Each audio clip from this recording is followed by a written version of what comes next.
তার বিনিময়ে আমরা কি পাচ্ছি? আমরা শুধু দুঃখ বেদনা পাচ্ছি। এই যে গণপত্র হল, আমরা সাধারণ কৃষক শ্রমিক মেহনত মানুষ, আমাদের কি ভূমিকা ছিল? আমরা সবকিছু করেছি। এখন দেখা যাচ্ছে যে আজকের এই সংস্করণের কথা বলা হচ্ছে, একজন কৃষক প্রতিনিধি, একজন শ্রমিক প্রতিনিধি, তার রিক্সাওয়ালা প্রতিনিধি, তাদের কারোই রাখা হচ্ছে না। শুধু আমাদেরকে ডিজিটাল দাস হিসাবে আমাদেরকে ব্যবহার করা হচ্ছে বাংলাদেশে। কেননা আগে এদিকে ছিল এক ধরনের দাস, এখন আমরা ডিজিটাল যুগে এসে, সভ্য যুগে এসে সবকিছু আমাদের দাস হিসেবে ব্যবহার করছে।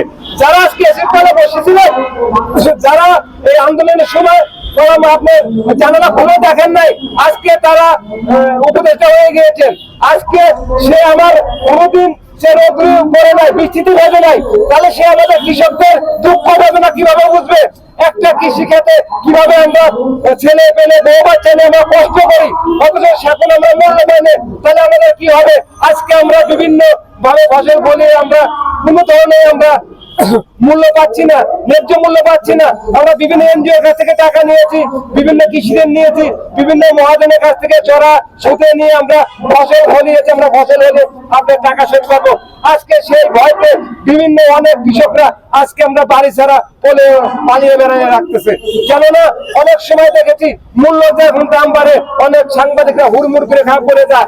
আর আজকে আমার কৃষক, আমরা আজকে আমাদের ফসলের মূল্য ন্যায্য পাচ্ছি না, আজকে কাউকে খুঁজে পাওয়া যাচ্ছে না। কেননা আমাদের কৃষকদের ডিজিটাল দাস হিসেবে ব্যবহার করছে। প্রিয় বন্ধুগণ, এই যে বিভিন্ন ভাবে আমরা কি পরিবর্তন করবো আমরা কৃষকরা? আমাদের আগে যে সবজি আনার সময় ঢাকানো চাঁদাবাজ দেওয়া হতো, এখনো সেই একই চাঁদাবাজ।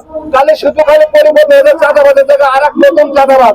এই চাঁদাবাজদের অস্থিরে আমরা রোজ, আমরা আগে যাদেরকে হাট বাজারে খাজনা আমাদের কাছে জোর করে নেওয়া হতো, এখনো সেই হাট বাজারে খাজনা গুলো আমাদেরকে সেইভাবে নেওয়া হচ্ছে। তাহলে আমাদের লাভ হলো কি? আমাদের এই পরিবর্তন, এটা আমাদের কৃষকদের কি লাভ হলো?